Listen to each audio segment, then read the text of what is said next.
Yes, good morning to all of you. जितने भी online students हैं एक बार रिप्लाई कर देंगे कि ऑडियो वीडियो सभी क्लियर है। शुरुआत करते हैं हम हमारी कक्षा की। और जैसे कि टॉपिक आपने देख ही लिया कि आज हम अपवाह तंत्र की बात करेंगे। अपवाह तंत्र में मुख्यतः हम हिमालयी अपवाह तंत्र की बात करेंगे।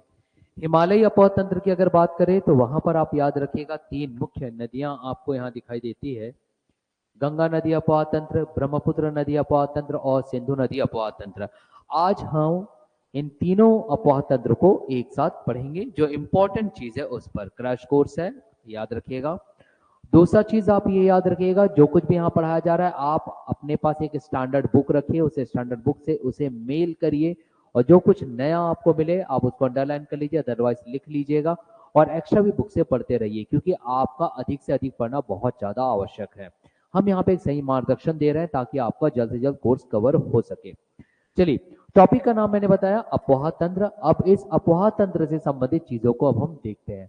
अपवाह जब बात उठ रही है अपवाह तंत्र की, तो अपवाह तंत्र मतलब कि यहाँ पर आप एक नदी प्रणाली की बात करेंगे जहाँ पे नदी बह रही होगी और बहते बहते उसकी कुछ सहायक नदियां भी आएंगी और वो कुल कितने क्षेत्र को कवर करते हुए जा रही होती है, आगे बढ़ रही होती है, उसे ही हम अपवाह तंत्र कहते हैं। अब इस अपवाह तंत्र को हम दो भागों में विभाजित करते हैं। एक होता है आपका हिमालयी अपवाह तंत्र, याद रखेंगे। एक होगा आपका हिमालयी जिसे हम अभी चर्चा करेंगे, और दूसरी अपवाह तंत्र की हम बात करेंगे जिसे हम कहते हैं प्रायद्वीपीय अपवाह तंत्र। इसे भी आप समझते चलेंगे, प्रायद्वीपीय अपवाह तंत्र। अब बात उठती है कि सर हिमालयी अपवाह तंत्र और प्रायद्वीपीय अपवाह तंत्र में क्या अंतर है। अगर बाय द वे ऐसा कभी प्रश्न आपसे पूछ दे तो आप इनके अंतर को भी समझिएगा। अंतर इनके सीधा सीधा आप अगर आप देखोगे तो इनके सोर्स को लेकर के हमें दिखाई देता है। सोर्स अर्थात स्रोत, वह स्रोत जहां से वो नदियां उद्गमित होगी और फिर हम देखेंगे धीरे धीरे नदियां जा करके कहाँ विसर्जित हो रही है, जिसे हम ड्रेन करना या विसर्जन होना कहते हैं। अब बात करते हैं हम हिमालयी अपवाह तंत्र और प्रायद्वीपीय अपवाह तंत्र के सामान्य से अंतर को लेकर के चर्चा कर लेते हैं पहले कि ये आखिरकार होता क्या माय डियर। इसे आप देखोगे, देखिए जब हम हिमालयी अपवाह तंत्र की बात कर रहे हैं तो आप इसे इस तरीके से इन शॉर्ट याद रखेंगे। यहाँ देखिए हिमालयी अपवाह तंत्र, क्योंकि इसका सोर्स हिमानी होता है। हिमानी मतलब कि जिसे आप इंग्लिश में ग्लेशियर भी कहते हो, ये इसका सोर्स होता है, ये इसका स्रोत होता है। इस वजह से ये जो नदियां होती है ये वर्ष भर बहती है, 12 मासी है। ये आप याद रखोगे 12 मासी, सॉरी ये 12 मासी नहीं होती। कारण, हाँ ठीक, ये 12 मासी होगी। उसका कारण ये है कि ये यहाँ पर जो स्रोत है वो आपके पास क्या क्या दिखाई दे रहा है। स्रोत आपके पास दिखाई दे रहा है, एक तो है ये हिमानी जो ग्लेशियर, बर्फ की चादर, और साथ ही साथ दूसरा सोर्स आपको यही हिमानी के साथ दिखाई देता है, वह वर्षा का जल। यही कारण है कि 12 मासी साल भर ये जो नदियां हैं जो हिमालयी अपवाह तंत्र के अंतर्गत आएगी, चाहे आप गंगा नदी ले लीजिए, ब्रह्मपुत्र नदी ले लीजिए, सिंधु नदी अपवाह तंत्र ले लीजिए, ये सभी नदियां क्या होती 12 मासी होती है, वर्ष के 12 माह में बहती है। जबकि आप प्रायद्वीपीय अपवाह तंत्र की अगर मैं बात करूं तो इसमें जो सोर्स है वो आपको सिर्फ और सिर्फ वर्षा का जल दिखाई देता है। इस वजह से ये जो नदियां होती है 12 मासी नहीं होती। यहां से आपके पास एक कंक्लूजन निकलेगा कि ये कैसी होती है, तो आप बोलोगे ये मौसमी होती है। पहला आप ये अंतर जानोगे। दूसरे अंतर की हम बात करें माय डियर, तो अब आप यहां पर ये देखोगे कि ठीक है सर इसकी प्रकृति कैसे होती है। तो देखिए जब हम इसकी प्रकृति की हम बात करेंगे तो ये जो नदी की प्रकृति है यहां पर ये दिखाई देगा कि ये अपने जलमार्ग को हमें बदलता हुआ नजर आ रहा है। मतलब कि इसका जलमार्ग कैसा है, कई बार बदल जाता है। उदाहरण के तौर पे अगर बदलते हुए जलमार्ग वाली नदी की अगर मैं बात करूं तो आप जानते हैं जैसे कि उदाहरण एक आ जाएगा कोसी नदी। कोसी नदी, और वो अपने जलमार्ग को प्रायः बदलती रहती है। यही कारण है कि बिहार की शोक नदी कहलाती है। अगर हम हिमालय तंत्र के अंतर्गत ब्रह्मपुत्र नदी की बात करें तो ब्रह्मपुत्र नदी भी अपने जलमार्ग का को बदलते रहती है। यही कारण है असम घाटी में वो बाढ़ लाती है ना। इस वजह से हम कहेंगे कि यहाँ की जो नदी प्रकृति है उसका जलमार्ग कैसा होता है, बदलता रहता है माय डियर। जबकि वही अगर हम चलेंगे किस ओर, प्रायद्वीपीय नदियों की ओर, तो प्रायद्वीपीय नदियों में हमें द्वितीय कंडीशन जो आपके पास यहाँ दिखाई देता है वो ये है कि इसका जो जलमार्ग है वो बदलता नहीं है, एक निश्चित जलमार्ग के साथ ये चलता है। निश्चित जलमार्ग। अब निश्चित जलमार्ग अगर इसका है तो अब आपको एक उदाहरण याद रखना पड़ेगा। उदाहरण के तौर पर आप याद रखोगे जैसे कि नर्मदा नदी आज एक निश्चित जल मार्ग पर बह रही है। यही कारण ये कहते हैं कि नर्मदा नदी कैसे हो गई, बूढ़ी हो गई है। वहां जो भ्रंश बना हुआ है, जो घाटी बनी हुई है, उसी घाटी से वो लगातार बह रही है और गुजरात से क्रॉस करते हुए वो अरब सागर में जाकर के गिर जाती है। तो आप ये याद रखोगे निश्चित जलमार्ग क्या है, नर्मदा, एक उदाहरण के तौर पर। अगर हम बात करें जलग्रहण क्षेत्र की, याद रखना जलग्रहण क्षेत्र वह क्षेत्र होता है माय डियर कि वो कितना अमाउंट ऑफ वाटर या फिर कितना आयतन जल का अपने साथ लेकर के चलता है। तो आप जानते हो अगर मैं हिमालयी अपोहतंत्र में गंगा नदी अपोहतंत्र की बात कर दूं तो उसका जलग्रहण क्षेत्र काफी बड़ा है, तभी तो बहुत बड़ा एक विशाल मैदान भी आपको बनता हुआ दिखाई देता है। जलग्रहण क्षेत्र यहाँ पे कैसा होता है, बहुत बड़ा होता है, वृहद होता है माय डियर। कैसा होता है, तो आप याद रखोगे वृहद, काफी बड़ा होता है। जबकि वही चीज अगर हम यहाँ पे जलग्रहण क्षेत्र की बात करें तो इसका जलग्रहण क्षेत्र जो होगा वो आपको छोटा दिखाई देगा। उदाहरण के तौर पर आप ले सकते हो नर्मदा, तापी, माही इत्यादि माय डियर। ये कुछ अंतर आपको याद रखना है। अंतर अगर आप याद रखोगे तो it will become easy for you, ताकि आप इसे याद रख सको बहुत लंबे समय के लिए। छोटा होता है ये जलग्रहण क्षेत्र, किसके, उस ओर हम चलेगा माय डियर। अब देखिए एक और बातें याद रखेंगे, जो प्रायद्वीपीय नदियां होती है, मतलब प्रायद्वीपीय पठार की ओर जो बह रही है, भारत की दक्षिण क्षेत्रों की जो बह रही है, वो नदी अपने प्रौढ़ अवस्था में जा चुकी है। ये भी एक पॉइंट याद रखेंगे माय डियर। क्या याद रखने बोल रहा हूं, प्रायद्वीपीय अपोह तंत्र के अंतर्गत जो नदी है वो आज अपने प्रौढ़ अवस्था में जा चुकी है, बूढ़ी हो गई है। ये भी याद रखोगे। उदाहरण के तौर पे नर्मदा, तापी इत्यादि। जबकि आप हिमालयी अपोह तंत्र की नदियों की अगर बात करोगे जैसे गंगा नदी, तो इसे नवीन नदी के अंतर्गत लिया जाता है। ये भी आप एक याद रख लोगे, नवीन नदी के अंतर्गत। ठीक, एक और अंतर मैं आपको बता देता हूं माय डियर, जो आपके परीक्षा की दृष्टि से होगा। अगर कभी पूछ दे कि पूर्वती नदी किसे कहा जाता है, तो आप याद रखना हिमालय की जो नदियां हैं, हिमालय अपोह तंत्र के अंतर्गत जो नदियां हैं वो कहलाता है पूर्ववर्ती नदियां। अब ये पूर्ववर्ती नदियां इसलिए कहलाती है क्योंकि अगर आप इसके इतिहास में जाओगे तो आपको दिखाई देगा आज जहां हिमालय नदियां, जहां आज हिमालय है भारत के उत्तरी क्षेत्रों में, चाहे आप लेह लद्दाख की बात कर लीजिए, आप कश्मीर घाटी की बात कर लीजिए, आप हिमाचल प्रदेश की बात कर लीजिए, आप उत्तराखंड आप जा सकते हो, तो वहां पर जो हिमालय पर्वत श्रृंखला है, ऐसा माना जाता है वहां पर हिमालय आने से पूर्व ही भी नदियां वहां पर बह रही थी। यही कारण है आज हिमालय को काट करके सिंधु नदी गिलगिट वाले स्थान पर महाखड्ड का निर्माण करती है। वैसे ही अगर आप ब्रह्मपुत्र नदी लोगे तो वहां अरुणाचल प्रदेश से नामचा बरवा पर्वत है, वहां पर उसे काट करके महाखड्ड का निर्माण कर रही है। तो ये महाखड्ड का निर्माण कैसे होगा, जब नदियां पूर्व से ही बह रही हो, और पूर्व से बह रही हो उसके रास्ते पे आ रहे हिमालय पर्वत को काट करके वो चलेगी। यही कारण है माय डियर कि हिमालयी अपोह तंत्र के अंतर्गत हिमालयी नदियों को पूर्ववर्ती नदियां कहा जाता है। तो ये कुछ अंतर है जो आपको याद रखना है, परीक्षा की दृष्टि से बहुत ही ये महत्वपूर्ण हो सकता है माय डियर, ये आपको याद रखना है। चलिए अब हम इसी हिमालयी अपोह तंत्र के अंतर्गत सिंधु नदी अपोह तंत्र, गंगा नदी अपोह तंत्र और ब्रह्मपुत्र नदी अपोह तंत्र आज इसे समाप्त करते हैं। कल हम प्रायद्वीपीय अपोह तंत्र पर हम चर्चा करेंगे।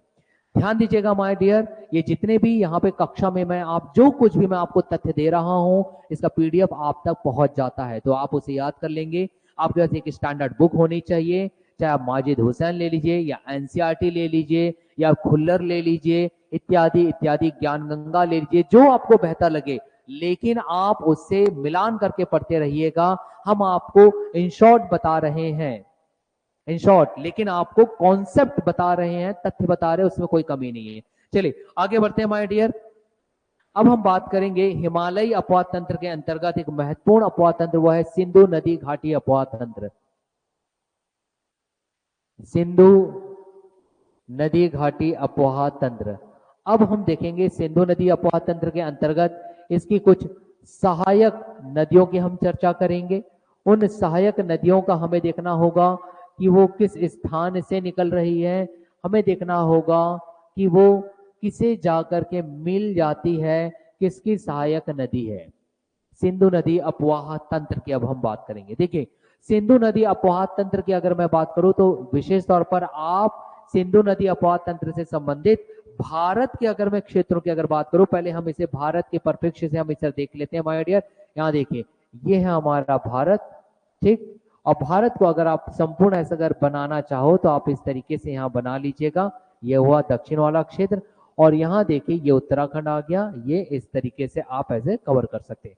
ये हमारा भारत बन गया। अब आप भारत अगर बना लेते हैं तो आप ये ध्यान रखिएगा माय डियर, जो मैं आपको बता रहा हूँ, सिंधु नदी की अगर हम बात करें विशेष तौर पे, तो सिंधु नदी कुछ इस तरीके से यहाँ पर निकलते हुए हमें दिखाई देती है मानसरोवर लेक से।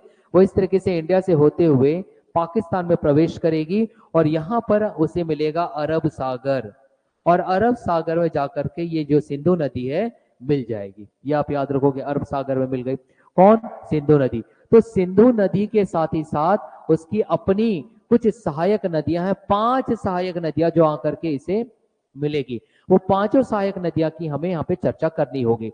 जैसे कि उदाहरणार्थ मैं 5 सहायक नदियों को यहाँ पर बना देता हूँ। देखिए एग्जैक्ट यहाँ पर नहीं बना रहा हूं ताकि आपको यहाँ पर हर एक तथ्यों को मैं लिख दूंगा, बिल्कुल भी चिंता ना करिएगा। लेकिन अगर बात चलेगी सिंधु नदी अपवाद तंत्र से संबंधित विशेष तौर पे कौन सा स्थान भारत का लिया जाएगा जहां पर ये मैदानी इलाका का भी निर्माण करती है, तो माय डियर आप क्या ले लेंगे, यहाँ पे जो पंजाब वाला क्षेत्र है, यहाँ देखिए जहाँ पे पंजाब का मतलब ही होता है माय डियर 5 नदियों का दोआब वाला क्षेत्र। तो आब मैं कह रहा हूं, क्लियर करूंगा उसे, दोआब क्या होता है, दोआब मतलब 2 नदियों के बीच का स्थान। तो पंजाब में ऐसी नदियों का स्थान मिलता है, तो पंजाब हो गया। आप हरियाणा वाला क्षेत्र ले सकते हो, आप कुछ पार्ट दिल्ली का मैदानी क्षेत्र ले सकते हो। ये कहीं ना कहीं हमें सिंधु नदी अपवाद तंत्र के अंतर्गत सिंधु नदी की जो अन्य सहायक नदियां हैं उनका यहाँ प्रभाव देखने को पड़ता है। अब हम इसी सिंधु नदी अपवाद तंत्र के अंतर्गत अन्य सहायक नदियों की हम चर्चा करेंगे। हमें जो जानना होगा वो कौन कौन सी सहायक नदी है, हमें ये जानना होगा कि वो सहायक नदी किस किस स्थान से निकलती है और किसे जाकर के मिलती है। तीसरा बिंदु हमें जानना होगा ये जो सहायक नदी है इसके मध्य जो 2 आब है वो कौन कौन सा है। बस यहाँ पर ही फिर ये क्वेश्चन आपका कंप्लीट होता है। तो देखिए सिंधु नदी अपवाद तंत्र की अगर बात करें तो छोटे से आप पहली बात तो आप ये याद रख लीजिएगा, अगर कभी पूछ दे कि भाई सिंधु नदी की कुल लंबाई कितनी है, क्योंकि देखिए ये तिब्बत वाले क्षेत्र से निकल रहा है, भारत को क्रॉस किया, पाकिस्तान में गया और अरब सागर में जाकर मिल लिया। भारत के परिप्रेक्ष्य से अगर मैं इसकी लंबाई की अगर बात करूं, भारत के परिप्रेक्ष्य सिंधु नदी की मैं बात कर रहा हूं, तो प्रथम आपके पास आता है माय डियर सिंधु नदी। चलिए नदियां हैं इसलिए मैं इसे टोटल ब्लू कलर से लिख रहा हूं ताकि आपको चीजें समझ में आ सके। यह है सिंधु नदी। अब सिंधु नदी की अगर कुल लंबाई टोटल लेंथ अगर आपसे पूछ दे, ये भी याद रखिएगा, टोटल लेंथ या कुल लंबाई की बात करें, जहां मानसरोवर से लेकर के आप भारत में गए, भारत से फिर आप पाकिस्तान में गए, पाकिस्तान से आप अरब सागर में जाकर के इसको विसर्जित कर देते हैं, तब आपके पास ये कुल लंबाई लगभग आपके पास दिखाई देगी 2880 किलोमीटर के आसपास आप इसे ले लीजिएगा। देखिए अगर मैं स्क्रीन से हटता हूं तो वो इसलिए ताकि आप तथ्यों को ध्यान से देख सकें, वरना मैं बीच में आऊंगा तो हो सकता है बहुत सारे विद्यार्थियों के यहाँ पे इशू क्रिएट होता है, इसलिए मैं बीच बीच में हट जाता हूं ताकि आप चीजों को देखो। तो सिंधु नदी का टोटल लेंथ हमने कितना देखा, 2880 किलोमीटर। अब बात उठती है कि सर नहीं भारत में बता दीजिए, भारत में, तो भारत में अगर इसकी हम लंबाई अगर देखें माय डियर, तो भारत में लंबाई आप लगभग आप याद रख लोगे, भारत में लगभग आपके पास 1114 किलोमीटर के आसपास आप याद रख लीजिएगा, ये हो गया कुल लंबाई। दूसरा बात आता है कि नहीं सर मुझे अब सिंधु नदी अपवाद तंत्र जो है उसका कुल कितना क्षेत्रफल ये कवर कर लेता है अपने अपवाह तंत्र के अंतर्गत। अपवाह तंत्र मतलब कि जितना भी ये कुल भौगोलिक क्षेत्र को कवर करते हुए जा रहा है अपने सहायक नदियों को। तो कुल अपवाह तंत्र की अगर हम बात करेंगे तो वैसे तो इसका कुल अपवाह तंत्र आएगा, कुल अपवाह तंत्र टोटल 11,65,000 वर्ग किलोमीटर के अंतर्गत आप इसे ले लेते हो माय डियर, 65,000 वर्ग किलोमीटर। लेकिन ये टोटल है। अब इस टोटल में मैं भारत के परिप्रेक्ष्य से अगर बात करूं, भारत के परिप्रेक्ष्य से, तो भारत के परिप्रेक्ष्य से आप याद रख लीजिएगा 3,21,289, 3,21,289 वर्ग किलोमीटर ये इतना कवर करेगा भारत में। यह सिंधु नदी से संबंधित अपवाह तंत्र को लेकर के टोटल यहाँ पे जो बात कही गई। अब जो आपको याद रखना है कुछ तथ्य माय डियर, इसे ध्यान दीजिएगा। अब तथ्यों को याद रखने के लिए मैं यहाँ पे एक अलग से यहाँ पे डायग्राम बना रहा हूं, इसे देखिएगा। अब वो क्या रहेगा, यहाँ ध्यान देखिए, हम बनाएंगे सिंधु नदी अपवाह तंत्र और उनकी सहायक नदियों को मैं लेकर के चल रहा हूं। सिंधु और सहायक नदियां, सहायक नदियां। अब जब हम यहाँ पे सिंधु नदी और सहायक नदियों की हम बात करें माय डियर, तो आपको क्या याद रखना है, इसे आप ध्यान देंगे। मतलब कि ये वो नदियां होती है जो मुख्य नदी में जाकर के मिल जाती है।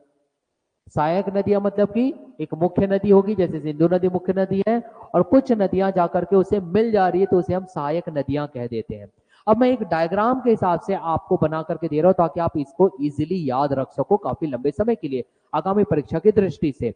यहां ध्यान दीजिएगा, आप इस तरीके से एक डायग्राम बना लेंगे। भाई ये आ गया आपके पास सिंधु नदी लाइक दिस, सिंधु नदी,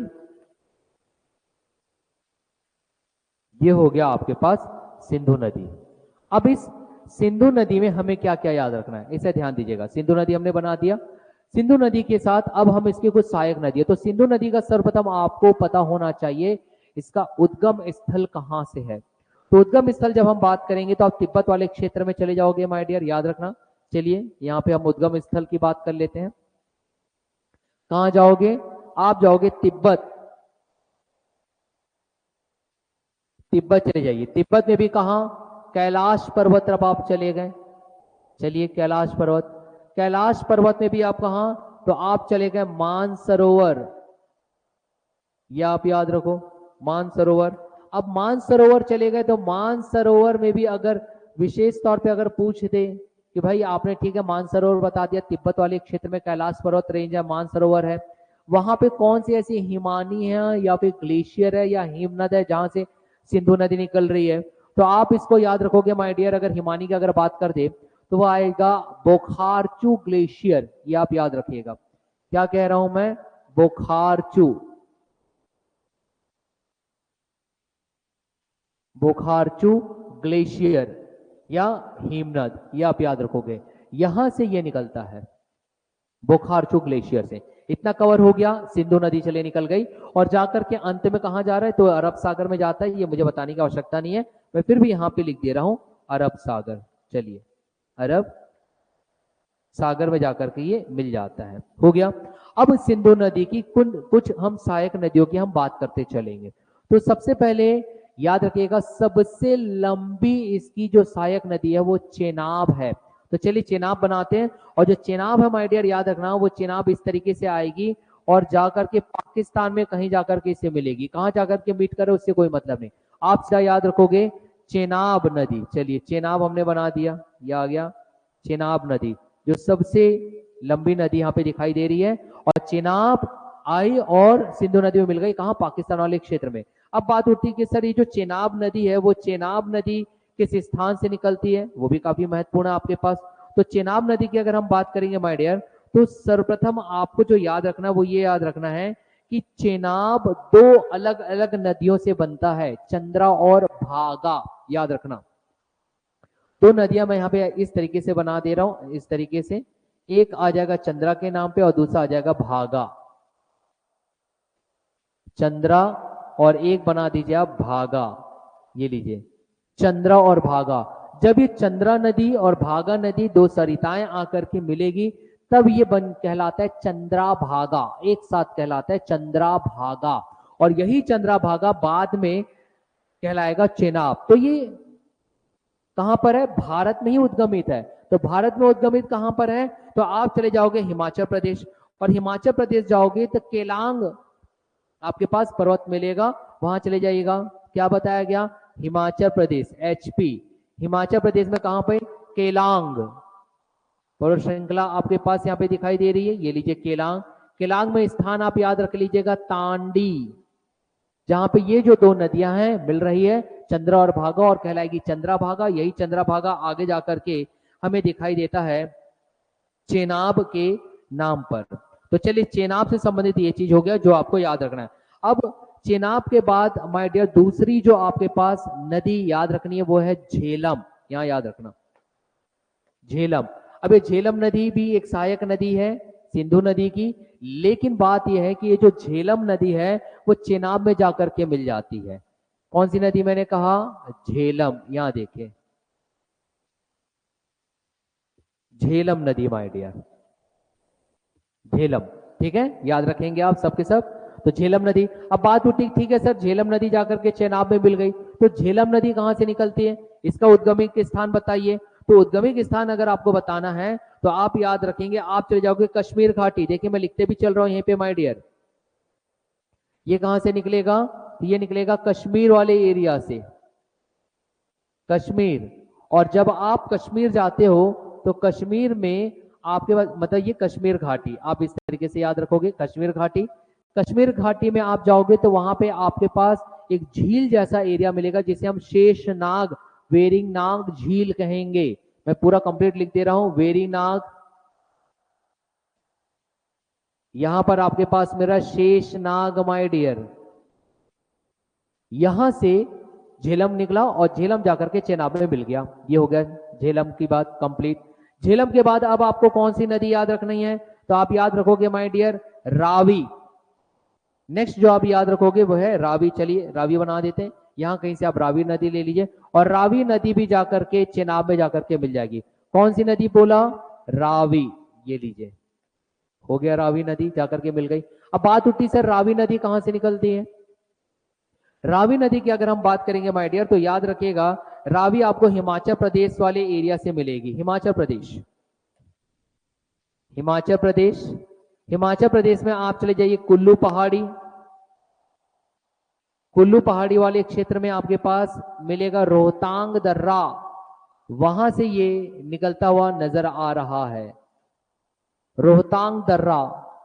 कौन सी? रावी नदी। और रावी नदी जाकर के कहां मिल गई? चेनाब नदी में। तो देखिए झेलम हो गया, चेनाब हो गया, ये रावी। ठीक, ये कवर हो गया। ये चेनाब है भाई, हाँ चेनाब जो आगे जाकर के मीट किया है, चेनाब। रावी जाकर के मिल गई। रावी के बाद आता है माय डियर, अब आपको याद रखना है ब्यास नदी। लेकिन जो ब्यास नदी, यहां से चलिए ब्यास नदी बना देते, ये लीजिए ब्यास नदी। ये कौन सी नदी है? तो याद रखोगे ब्यास, ब्यास नदी। अब ब्यास नदी कहां से निकलती है ये बात आपको याद रखना पड़ेगा। देखिए मैंने ब्यास नदी को चेनाब में नहीं मिलाया हूं क्योंकि सतलज जो मिलती है, बाद में बताऊंगा। तो ब्यास नदी। अब बात उठी सर ब्यास नदी कहां से निकलेगी? तो ब्यास नदी के लिए भी आप हिमाचल प्रदेश याद रखिएगा, हिमाचल प्रदेश सेम। हिमाचल प्रदेश में कहा? उसी कुल्लू पहाड़ी के पास आप चले जाते हो, तो कुल्लू पहाड़ी के पास आपको यहाँ पे रोहतांग दर्रा ही आसपास दिखाई देगा, ये भी आप याद रख लीजिएगा। लेकिन अंतर यह है कि यहां पर एक ब्यास कुंड है जहां से निकल रहा है, ब्यास कुंड माय डियर, ये आप याद रखोगे ब्यास कुंड, जहां से ये निकल रहा है। कौन सी नदी निकल रही है? ब्यास नदी। कहां से निकल रही है?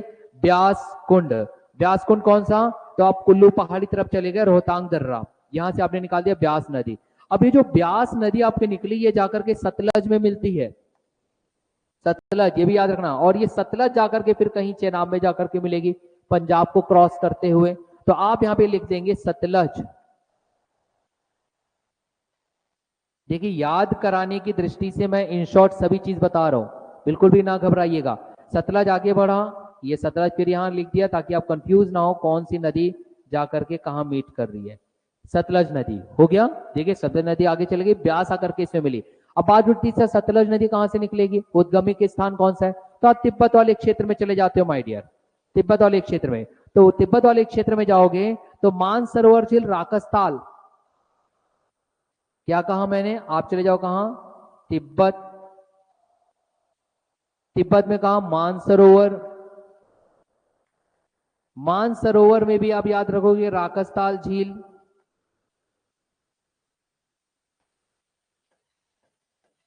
राकसताल झील, जहां से ये उद्गमित होकर के प्रवेश करेगी इंडिया में, और इंडिया से फिर ये पंजाब, मतलब इंडिया में ही पंजाब होते हुए ये सतलज आगे बढ़ेगी और फिर चेनाब में मिलेगी, और ये चेनाब लास्ट में सिंधु नदी में जाकर के मिल जाती है। तो ये था सिंधु और सहायक नदियां। अब आपके पास दूसरा क्या प्रश्न करेगा, दोआब को लेकर के और इसके पौराणिक नाम को लेकर के। चलिए अब हम उस पर चर्चा करते हैं माय डियर। किसकी बात चलेगी, सिंधु नदी की सहायक नदियां और उनके पौराणिक नाम। सीधा बोलता है खंड 1 से खंड 2 के बीच आप मिलान करिए कि कौन सा सही है कौन सा गलत है। चलो इसकी हम बात करते हैं, सिंधु नदी की सहायक नदियां और उनके पौराणिक नाम की। तो यहां पे देखते हैं पौराणिक नाम, सीधा सीधा टॉपिक।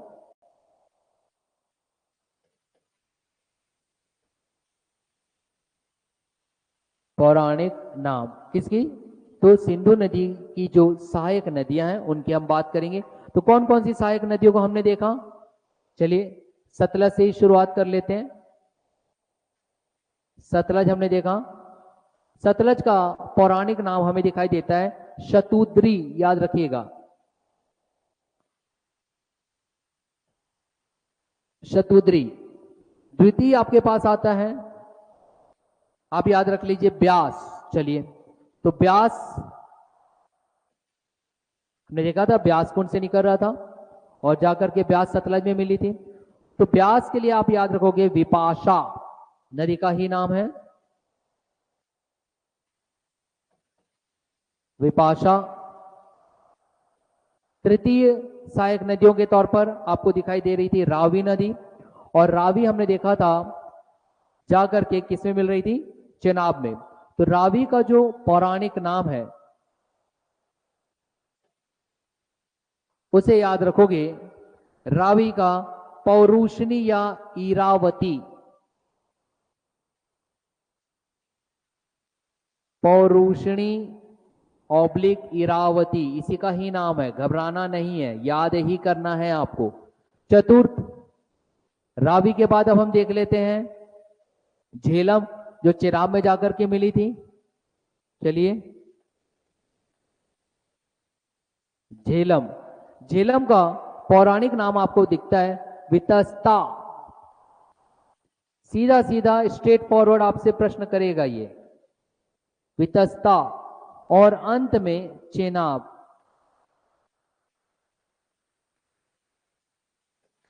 चेनाब का पौराणिक नाम याद रखेंगे अस्किनी नदी,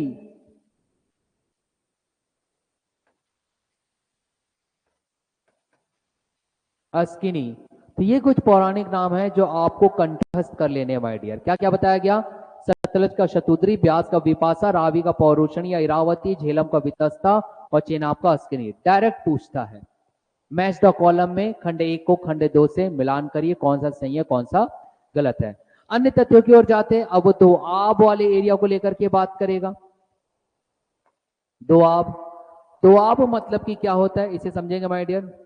जब हम दोआब की बात करते हैं तो दो नदियों के बीच के स्थान को लेकर के पूछता है।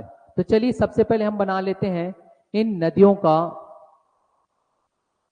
सीधा सीधा हम एरिया कि किस तरीके से ये होता है, यहां देखते हैं माय डियर, यहां देखेंगे। हमने सबसे पहले क्या देखा था, टॉपिक सबसे पहले लिख लेता हूं, दोआब।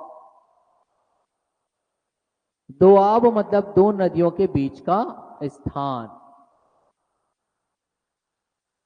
तो नदी अपोहा तंत्र बना लिया जाए। हमने देखा था सिंधु नदी इस तरीके से आ रही थी, ये लीजिए सिंधु नदी, नाम हमने दिया सिंधु। सिंधु नदी आ गई। सिंधु नदी के बाद हमने देखा था कि झेलम आ रही थी लाइक दिस। यहां देखिए, ये था झेलम। झेलम जो थी चेनाब में आकर के कहीं मिली और चेनाब जाकर के सिंधु नदी को जाकर के मिल गई थी, ये भी हमने देखा। चलिए इसकी हम चर्चा कर लेते हैं। कौन सा? झेलम में जाकर के मिली चेनाब।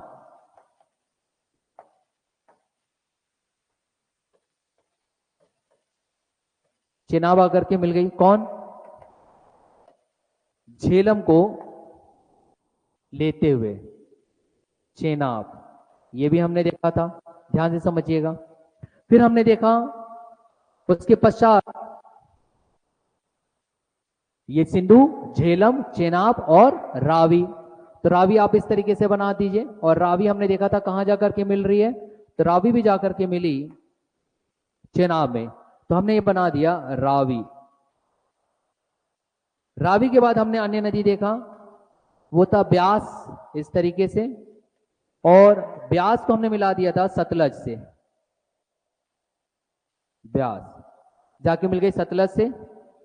चलिए सतलज बना देते हैं, ये लाइक दिस। और सतलज जाकर के चेनाब में हमको कहीं मिलती हुई दिखाई दे रही थी, इसे लिख लेते हैं सतलज। इतना हमने अभी तक स्टडी किया था। अब बात हो रही दोआब की। दोआब की अगर बात होती है तो याद रखिएगा आप उनके बीच का स्थान। उनके बीच का स्थान कैसे याद रखोगे? देखिए मैं येलो कलर से लिखता जा रहा हूं, इसे ध्यान दीजिएगा। आपके पास सतलज और ब्यास के बीच में आप याद रखोगे बिस्त दोआब। बिस्त दोआब मतलब कि दो नदियों के बीच का स्थान। किन किन के? सतलज और ब्यास, बिस्त दोआब। वही अगर ब्यास और रावी के बीच में बोले तो याद रखना बारी। बारी दोआब। फिर रावी और चेनाब के बीच में आएगा रावी। ये देखिए यहां भी ये रावी है और रावी के ऊपर क्या मिल रहा है आपके पास? चेनाब।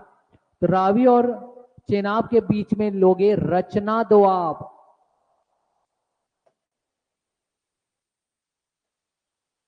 रचना दोआब। और वही रावी और झेलम के बीच में जाओगे तो छाज दोआब।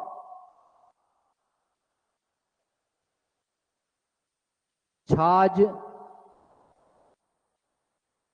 दोआब,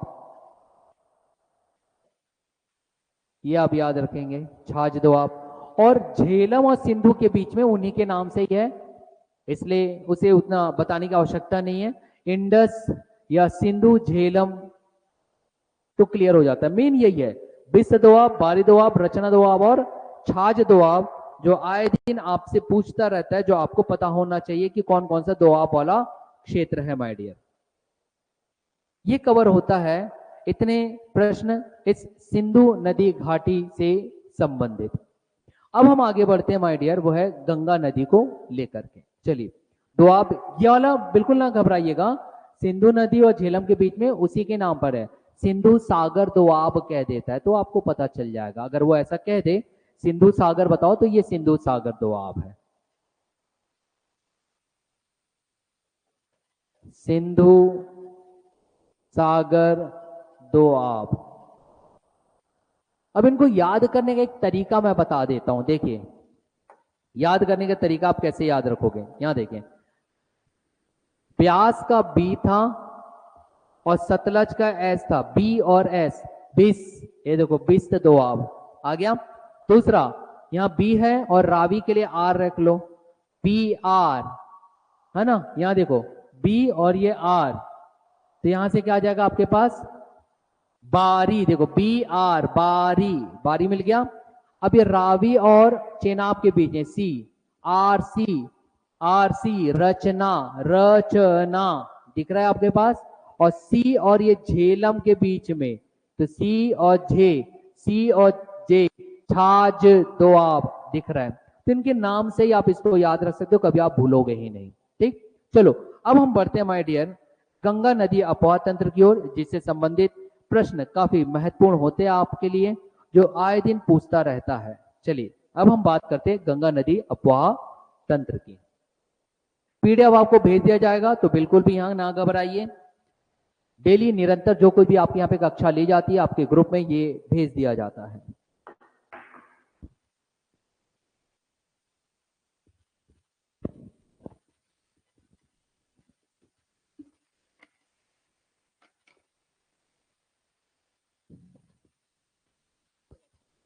चलिए, गंगा नदी अपवाह तंत्र।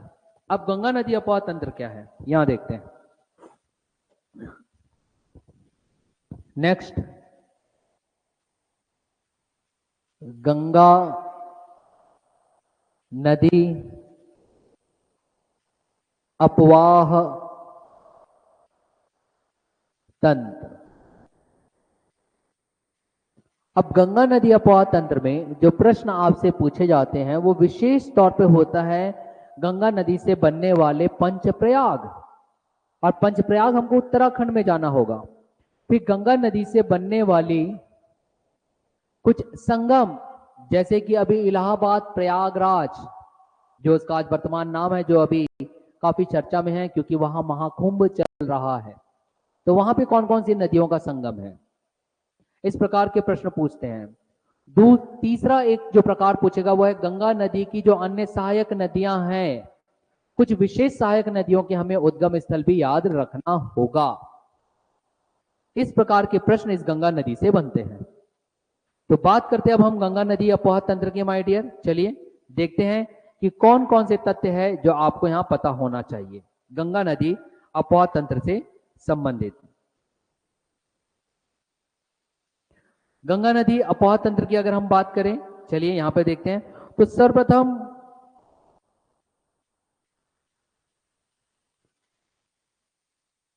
गंगा नदी और गंगा नदी की सहायक नदियों की हम चर्चा करते हैं और देखते हैं कौन कौन से 5 प्रयाग है जो आपसे पूछ सकता है। तो पहला पॉइंट हम उठाते हैं पंच प्रयाग को लेकर के, 5 प्रयाग जिससे आपके पास प्रश्न पूछेगा। 5 प्रयाग या पंच प्रयाग, ये आप याद रख लो। या तो आप पंच प्रयाग याद रखो या फिर 5 प्रयाग आप याद रखो। अभी 5 प्रयाग कहां पर है, तो विशेष तौर पे जब ये 5 प्रयाग की बात आई तो आप चले जाइएगा उत्तराखंड। और ये जो उत्तराखंड है इसे ही देवभूमि कही जाती है। 5 प्रयाग कहां मिलेगा, उत्तराखंड में। तो वो कौन कौन से प्रयाग है, इसे देखिए। मैं प्रयाग का नाम लिखूंगा, उसके सामने 2 नदियों का नाम बताते चलूंगा, वो आप याद रखते चलोगे, ठीक। और उससे संबंधित जो महत्वपूर्ण नदी रहेगी उन महत्वपूर्ण नदियों का हम उद्गम स्थल भी देख लेंगे। देखिए, जब हम 5 प्रयाग की हम बात करते हैं माय डियर, तो पहला आपके पास जो प्रयाग आएगा वो याद रखिएगा, पहला प्रयाग है आप विष्णु प्रयाग। क्या कह रहा हूं मैं, विष्णु प्रयाग, यहां ध्यान दीजिएगा। और एक और बात कि इन सभी प्रयाग में जो अभी हम चर्चा करेंगे 5 प्रयाग की, उन सब में अलकनंदा सेम रहेगी। अलकनंदा बदलेगा तो सिर्फ अलकनंदा के साथ अन्य सहायक नदियां।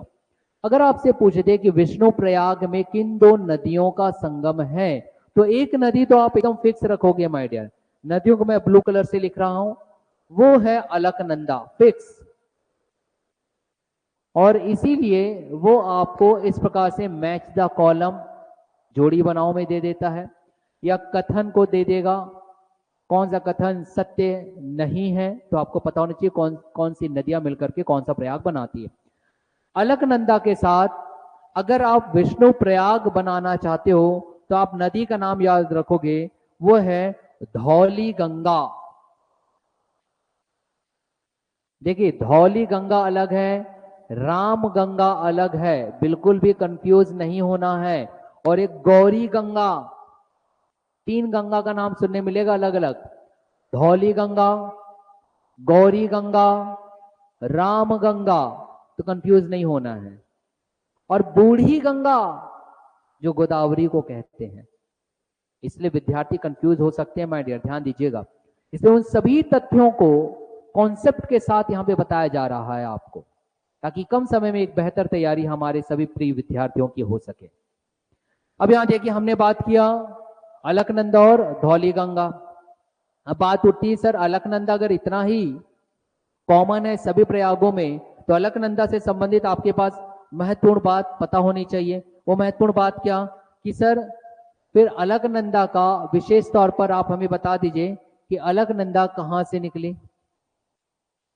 भाई आपको पता होना चाहिए, क्योंकि अलकनंदा अगर हमारे लिए इतने महत्वपूर्ण है तो, है ना।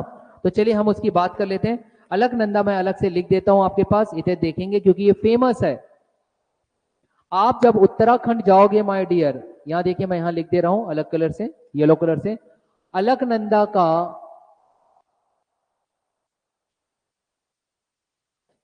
उद्गम स्थल जाने के लिए सबसे पहले आप चले जाइए उत्तराखंड। अगर आप उत्तराखंड में जाओगे तो वहां मिलेगा बद्रीनाथ, फेमस है, आप जानते हो बद्रीनाथ, सुना होगा आपने, हिंदू धर्म से संबंधित पवित्र स्थल बद्रीनाथ। बद्रीनाथ में आप जाओगे तो यहां पर आपको मिलेगा हिमानी, और उस हिमानी का नाम है सतोपंत, सतोत्पंत ग्लेशियर या हिमानी। इस सतोत्पंत ग्लेशियर या हिमानी से निकलती है यह अलकनंदा, और स्थान है उत्तराखंड। मैंने पहले लिख चुका हूं, इसलिए बार बार नहीं लिख रहा हूं, ये आप याद रखोगे। हो गया इतना क्लियर। अब बात उठी सर अलकनंदा के साथ कौन मिला, धौली गंगा। तो धौली गंगा कहां से निकल रही, तो आप बस याद रख लीजिएगा नंदा देवी नेशनल पार्क के आसपास से। ठीक, चलिए अब हम चलते हैं द्वितीय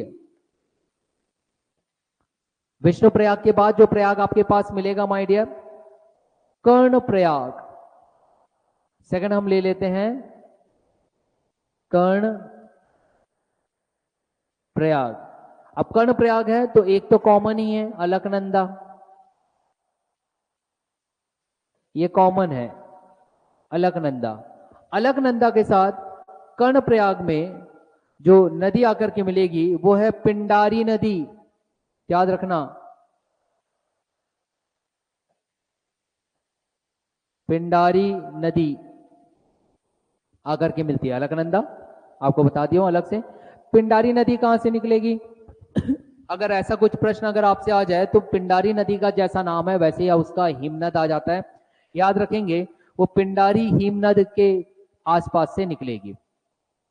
अब आप, ये तो दो प्रयाग हो गए। तृतीय प्रयाग, अगर देखिए कर्ण प्रयाग से पहले जो प्रयाग आपके पास पड़ता है मैं उसे लिख देता हूं, यहां से आप कंफ्यूज ना होना बस।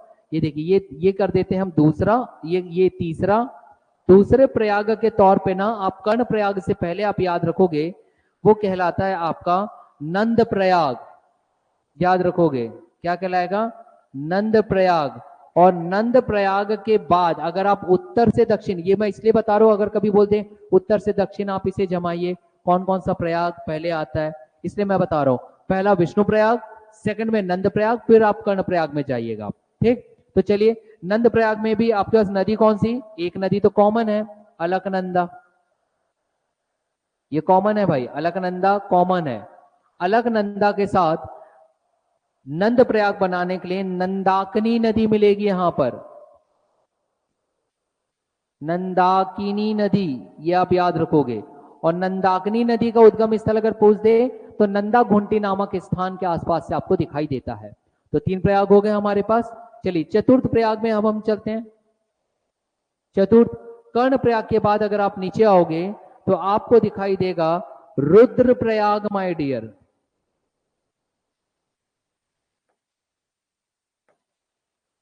रुद्र प्रयाग फिर से कॉमन आपके पास, अलकनंदा एज इट इज आप रख दीजिए यहां पर,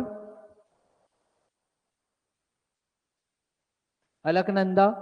अलकनंदा के साथ अब आप एक नदी याद रखोगे रुद्रप्रयाग में, जो कि फेमस स्थान से आएगी केदारनाथ। आप जानते हो केदारनाथ के दर्शन के लिए लोग जाते हैं, जो अब बर्फ के चादर की वजह से बंद कर दिया जाएगा आने वाले 6 माह के लिए। तो यहां से जो नदी निकलेगी वो मंदाकिनी, ये महत्वपूर्ण है भाई, कौन सी, मंदाकिनी नदी। तो मंदाकिनी नदी कहां से निकल रही है? तो मैं इसे कोष्टक में लिख देता हूं क्योंकि ये महत्वपूर्ण है। केदारनाथ, केदारनाथ, ये आप याद रखोगे। अब केदारनाथ से कौन सी नदी निकल रही है? तो मंदाकिनी नदी। ये कहां जाकर के मिल रही है? अलकनंदा से, जिस स्थान पे उत्तराखंड में जिसे हम बोलते हैं रुद्रप्रयाग। ये हो गया। अब डियर लास्ट पांचवा, 5 ही प्रयाग हमें देवभूमि में दिखाई देते हैं। रुद्रप्रयाग के बाद बहुत ही महत्वपूर्ण है, वो है देवप्रयाग। ये याद रखना, बहुत ज्यादा महत्वपूर्ण। देवप्रयाग ये महत्वपूर्ण क्यों है? ये महत्वपूर्ण इसलिए है क्योंकि यहां से अब गंगा उद्गमित होगी। हम सामान्यतः क्या पढ़ते? गंगा नदी गंगोत्री से निकलती, जो कि गंगा गंगोत्री से नहीं, वो भागीरथी है। तो यहां पे देवप्रयाग जो बनेगा, एक तो कॉमन है नाम अलकनंदा, अलकनंदा कॉमन है माय डियर। अलकनंदा के साथ आप याद रख लीजिए कौन सी? भागीरथी, भागीरथी नदी हो गई। अब भागीरथी कहां से आ रहा है? तो भागीरथी आएगी गंगोत्री गोमुख, ये याद रखिएगा। गंगोत्री गोमुख वाला एरिया कहां पर है? उत्तराखंड, वहां से निकलेगी। और इन दोनों की संयुक्त जलधारा को कहा जाता है गंगा। इसलिए मैं यहां पे गंगा अब बना दे रहा हूं माय डियर। इन दोनों की संयुक्त जलधारा, यहां देखिए, संयुक्त जलधारा कहलाएगी गंगा नदी। ये आप याद रखना, संयुक्त जलधारा। अभी तक गंगा नदी नहीं थी। तो अगर कभी आपसे पूछ दे कि गंगा नदी कहां से, तो देवप्रयाग भी आप कह सकते हो। लेकिन सामान्यतः विकल्प में अगर गंगोत्री दिया गया है तो हम गंगा ले लेते हैं।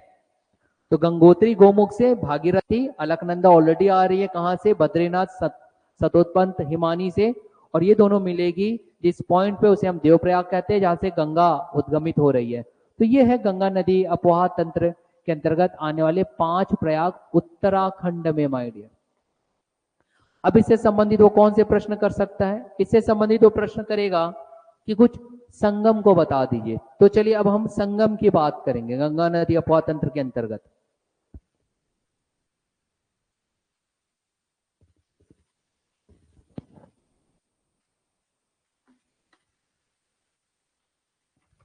बात करते हैं संगम, महत्वपूर्ण है अगला बिंदु, गंगा नदी के संगम कौन कौन से स्थान पे रहेंगे वो भी हम देखेंगे। चिंता बिल्कुल नहीं करना है, सब चीज बनेगा। बस आप एक स्टैंडर्ड बुक लेकर के उसका अध्ययन शुरू कर दीजिए। गंगा नदी के संगम प्रश्न पूछेगा, ठीक है। अब गंगा नदी के संगम के लिए अब हम उत्तराखंड तो क्रॉस कर दिए, उत्तराखंड हमारा हो गया। उत्तराखंड से हरिद्वार ऋषिकेश को पार करते हुए अब आप एंट्री कर जाओगे मैदानी इलाके में, मतलब कि उत्तर प्रदेश। और उत्तर प्रदेश से फिर हमको यहाँ पे संगम नजर आने लगते हैं। तो चलिए सर्वप्रथम हम बात करेंगे उत्तर प्रदेश की।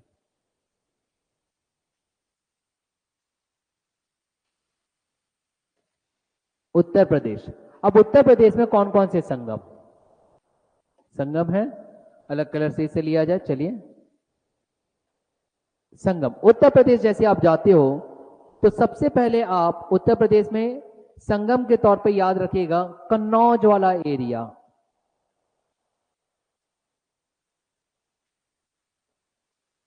कन्नौज क्यों?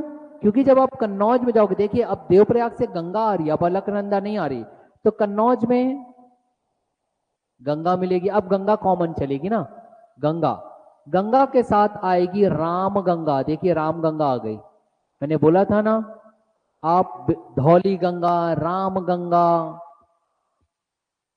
बोला गया आपके पास, इसलिए याद रखिए। बूढ़ी गंगा, ये सब ठीक।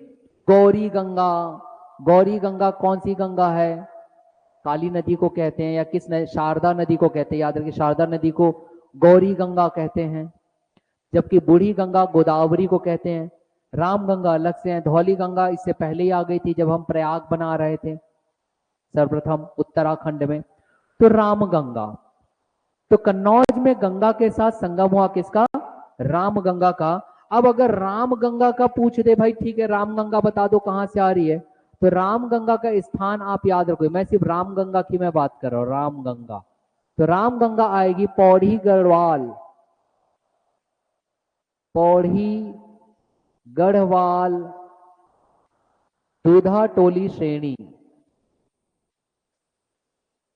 दूधा टोली श्रेणी पर्वत श्रृंखला है। उत्तर प्रदेश वाला क्षेत्र आपके पास दिखाई दे रहा है, वहां से सब उत्तर प्रदेश। रामगंगा, पौड़ी गढ़वाल दूधा टोली श्रेणी। अब रामगंगा के बाद एक महत्वपूर्ण संगम स्थल जहां पे महाकुंभ चल रहा है, प्रयागराज। प्रयागराज याद रखिएगा, अभी ये न्यूज में है प्रयागराज। तो गंगा तो कॉमन रहेगी जैसे कि मैंने आपको बताया, गंगा कॉमन। तो यहां पर 3 नदियों का संगम, सरस्वती नदी तो फिलहाल नहीं आती, तो यमुना, तो हम सरस्वती लिख देते हैं। सरस्वती जो है वो अब विलुप्त हो चुकी है। तृतीय जो यहाँ पर है वो है यमुना। यमुना हमारे लिए महत्वपूर्ण है, इसलिए हम यमुना के उद्गम स्थल की भी हम बात कर लेते हैं, उद्गम स्थल। तो यमुना के अगर हम उद्गम स्थल की अगर हम बात करें माय डियर, तो याद रखिएगा उत्तराखंड आपको जाना पड़ेगा। तो मैंने पहले यहाँ पे लिख दिया उत्तराखंड, ये लीजिए। अब आप अगर उत्तराखंड जाते हो तो यहां पर मिलेगा आपको यमुनोत्री स्थान। यमुनोत्री से ये निकलती हुई हमें दिखाई दे रही है, कौन? यमुना। उत्तराखंड यमुनोत्री से हो गया। अब माय डियर तृतीय प्रयागराज तो हो गया हमारा। तो प्रयागराज होने के बाद यहां पर हमारा कवर होता है उत्तर प्रदेश। उत्तर प्रदेश के बाद गंगा बहती हुई जाएगी बिहार वाले क्षेत्र में। तो चलिए अब हम बिहार की हम बात करेंगे जहां पर हमें संगम दिखाई देगा। बिहार का कौन कौन सा क्षेत्र लेंगे? तो बिहार में भी देखिए क्रम मैं ऐसे बना रहा हूं, 1 2 हो गया, तीसरा संगम बिहार में। बिहार में कौन सा पॉइंट पकड़ेंगे? तो जब आप बिहार में जाओगे माय डियर, तो आप एक ले लीजिएगा। वैसे तो बिहार में स्पेशली हम बात करते हैं छपरा से, तो छपरा से पूर्व आपके पास गाजीपुर आता है, और गाजीपुर आपको इधर उत्तर प्रदेश वाले क्षेत्र में ही मिलेगा लगभग। तो चलो गाजीपुर भी हम कवर कर देते हैं, फिर हम छपरा चले जाएंगे। तो तृतीय हम एक काम करते हैं, गाजीपुर में लिख देता हूं, हालांकि आप उसके उत्तर प्रदेश के अंतर्गत आप उसे यहां पर अध्ययन कर लीजिएगा। यहां देखते हैं, यहां देखिए गाजीपुर, तृतीय गाजीपुर। गाजीपुर इसलिए ले रहा हूं क्योंकि यहां पे जो नदी है उसका अपना एक महत्व है। एक नदी तो फिक्स है, कौन सी? गंगा। चलिए गंगा नदी। गंगा नदी के साथ अब जिस नदी को हम यहां पे अटैच करेंगे वो है गोमती नदी, याद रखना गोमती। गोमती। अब इस गोमती नदी क्यों महत्वपूर्ण है मैं इसे बता रहा हूं, इसके उद्गम स्थल को देखते हुए आप बात करेंगे। गोमती नदी की अगर हम बात करें माय डियर, तो जो गोमती नदी है वो गोमत ताल फुल्लर झील से आएगी। गोमत ताल फुल्लर झील, फुल्लर झील। और ये गोमत ताल कहां, गोमत ताल फुल्लर झील से निकलने वाली गोमती नदी कहां जाकर के मिली? गाजीपुर। ये उत्तर प्रदेश वाला ही क्षेत्र है, वहां पे गंगा नदी से जाकर के मिल जाती है। इवन यहीं पर ही एक और स्थान अगर बोल दे तो याद रखना पीलीभीत। पीलीभीत। तो सर इसका महत्व क्या है जो अभी आपने बताया? महत्व यह है बेटा, ये याद रखेगा कि गोमती नदी जो है ये संपूर्ण गंगा नदी के सभी सहायक नदियों से, मतलब गंगा नदी की संपूर्ण सहायक नदियों में से एकमात्र ऐसी सहायक नदी जो कि मैदानी इलाकों से निकल रही है, पीलीभीत, फुल्लर झील, गोमत्ता, यूपी वाला क्षेत्र। इसके लिए इसका अपना एक महत्व है, ये आप याद रखोगे। अब हम चलते हैं माय डियर बिहार वाले क्षेत्र में। चलिए सेकंड बिहार, आज जितना हो सके हम उसकी चर्चा करेंगे, फिर हम बाकी कल पर हम इसे भाग 2 पर छोड़ देंगे। तो बिहार की अगर हम बात करें तो बिहार में अब आप चतुर्थ संगम याद रखेंगे, बिहार छपरा आप चले जाइए। छपरा, छपरा में भी एक नदी तो फिक्स है, गंगा नदी। अब गंगा नदी के साथ छपरा में कौन सी नदी आकर के मिलेगी, तो याद रखिएगा घाघरा। कौन सी नदी? घाघरा नदी। और ये जो घाघरा नदी है ये किस स्थान से आ रही है, तो ये तिब्बत वाले क्षेत्र से आएगी। घाघरा नदी तिब्बत के क्षेत्र से आएगी, मापचा चुंगो हिमनद, या सीधा सीधा याद रखो आप तिब्बत। घाघरा नदी कहां से? तिब्बत से। तिब्बत से होते हुए नेपाल, नेपाल से यूपी, यूपी से बिहार होते आएगी। और अगर आपसे पूछ दे कि कौन सा स्थान वो हिमनद कौन सा है, तो याद रख लीजिएगा मापचा चुंगो।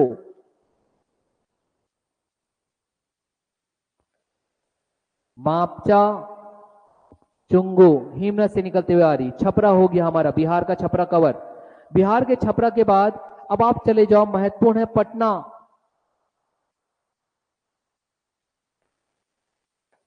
पटना, पटना इसलिए महत्वपूर्ण है क्योंकि यहां पे गंगा नदी तो है ही, क्योंकि गंगा नदी तो बंगाल की खाड़ी में जाकर के गिरेगी या मिलेगी। तो गंगा नदी के साथ यहां पे महत्वपूर्ण है सोन नदी। और आप जानते हो माय डियर, सोन गंगा अपोहा तंत्र आप छत्तीसगढ़ में आपको पढ़ाया जाता है जब उसके उत्तरी क्षेत्र के अपोहा तंत्र की बात होती है, जहां पे रिहंद नदी ऊपर जाते हुए दिखाई देगी। आपको आपके आदरणीय शिक्षक पढ़ाएंगे, वर्मा सर। तो गंगा नदी और ये सोन नदी। अब सोन नदी की बात आती है माय डियर की कहां से निकलता है, तो आप मध्य प्रदेश चले जाइए। मध्य प्रदेश में आपके पास क्या दिखाई देगा, तो अमरकंटक। अमरकंटक, ये अमरकंटक वही है जहां से हम नर्मदा नदी भी निकालेंगे, नर्मदा कुंड से। और फिलहाल ये निकलेगी सोन कुंड। हो गया पटना कवर। पटना के बाद माय डियर अब आप आगे बढ़ोगे और इसी बिहार वाले ही क्षेत्र में आपको मिलेगा हाजीपुर, या फिर आप याद रखो सीधा सीधा सोनपुर। 5 मिनट एक्स्ट्रा मैं लूंगा, हार्डली 5 मिनट। इस 5 मिनट में हमारा गंगा नदी कवर हो जाएगा।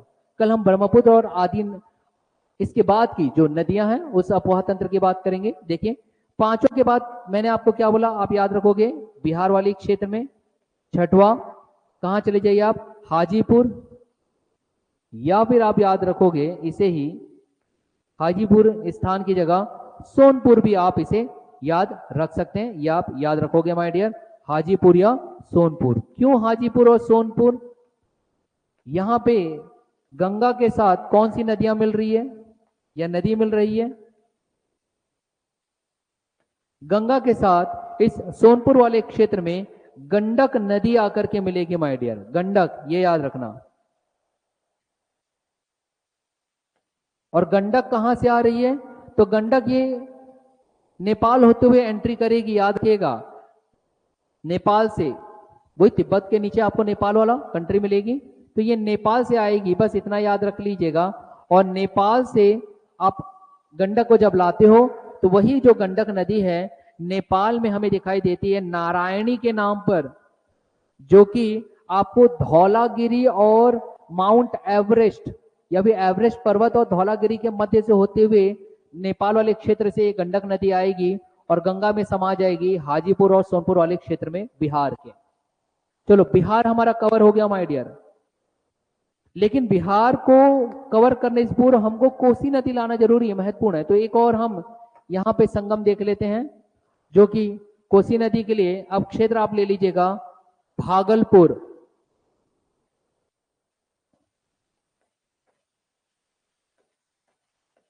भागलपुर, तो भागलपुर में कौन सी नदी आप याद रखोगे, गंगा नदी तो फिक्स है हमारी।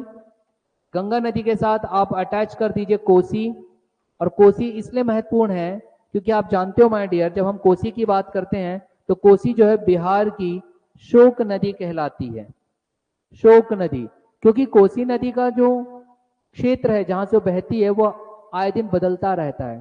तो बिहार का शोक कोस नदी, कोसी नदी, और कोसी नदी कहां से निकलेगी, तो ये नेपाल के माउंट एवरेस्ट वाले क्षेत्र से निकलेगी, इसे भी आप याद रख लोगे।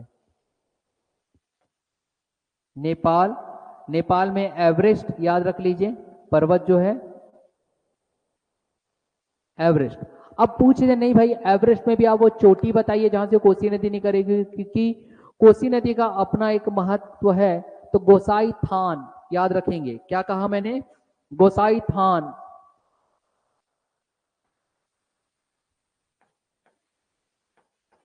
गोसाई थान, चलिए ये था बिहार।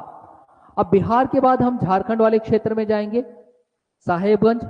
साहेबगंज को हम क्रॉस करेंगे क्योंकि झारखंड के साहेबगंज में हमें कोई संगम दिखाई नहीं देता माय डियर। तो हम सीधा सीधा हम जाते हैं पश्चिम बंगाल, हार्डली 5 मिनट, ध्यान दीजिएगा। सीधा हम जाते हैं पश्चिम बंगाल, जिसे आप वेस्ट बंगाल के नाम से भी जानते हो, पश्चिम बंगाल। चलिए अब इस पश्चिम बंगाल में हमें क्या दिखाई देता है इस पर हम चर्चा करते हैं। पश्चिम बंगाल में आप जाओगे झारखंड को क्रॉस करते हुए, तो एक महत्वपूर्ण स्थान आप याद रखना, फरक्का। फरक्का कहां तक हम जा चुके थे, संगम देखिए, 7 संगम हमने देख लिया, 8वें संगम की हम बात कर लेते हैं। चलिए 8वां स्थान फरक्का नामक स्थान पर आप चले जाओ। फरक्का इसलिए महत्वपूर्ण है माय डियर क्योंकि यहाँ पे जो गंगा नदी है अब हमको 2 भागों में विभाजित होते दिखाई देगी। यहाँ पे ध्यान दीजिएगा, गंगा नदी 2 भागों में विभाजित होगी।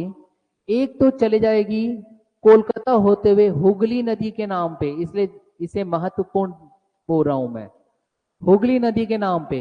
कहां से, कोलकाता क्रॉस करते हुए, तो यहां मैंने लिख दिया कोलकाता, कोलकाता क्रॉस करते हुए हुगली नदी। दूसरी यही जो गंगा नदी है ये एक और नदी जाकर के बन करके इधर निकलेगी, बांग्लादेश तरफ जाएगी पद्मा नदी के नाम पर, पद्मा नदी के नाम पर। कहां, तो आप याद रखोगे बांग्लादेश।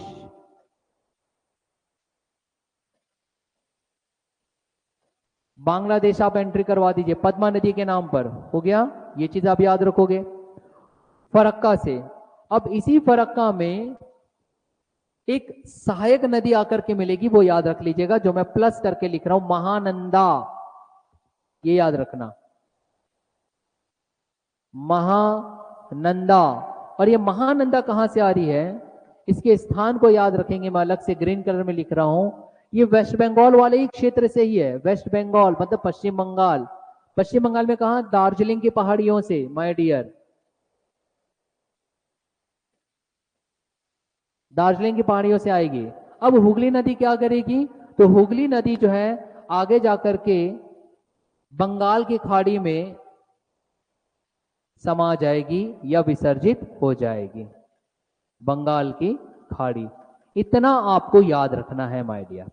और यही पद्मा भी आगे जाकर के बंगाल की खाड़ी में गिरेगी, मगर मेघना के नाम पर। ये सब मैं बाद में चर्चा करूंगा जब आपको ब्रह्मपुत्र नदी पढ़ाऊंगा। अभी फिलहाल यहां देखो, हुगली नदी बंगाल की खाड़ी में जाकर के गिर गई कोलकाता नदी होते हुए। अब एक महत्वपूर्ण नदी बता देता हूं, यहां देखो हुगली नदी की सहायक नदी यहां पर आकर के मिलेगी। ये देखो हुगली नदी में एक सहायक नदी आएगी जिसका नाम है दामोदर, दामोदर नदी। और ये दामोदर नदी कहां से आएगी, तो याद रखना झारखंड वाले क्षेत्र से हुगली नदी में जाकर के मिल जाती है। और इसी दामोदर नदी की एक और अन्य सहायक नदी याद रख लीजिएगा, इस तरीके से अगर याद रखना चाहते हो तो, वो है बराकर नदी, बराकर नदी। और याद रखना दामोदर नदी से अगर पूछ दे झारखंड की शोक नदी कौन सी है, तो दामोदर नदी, क्योंकि झारखंड में बाढ़ ला देती है। तो इतना था आपका गंगा नदी अपवाद तंत्र माय डियर। मैं फिलहाल आज की कक्षा को यहीं समाप्त करता हूं, कल हम इसके आगे की नदियों पर चर्चा करेंगे। तब तक के लिए have a nice day, thank you. Good day to all of you my dear.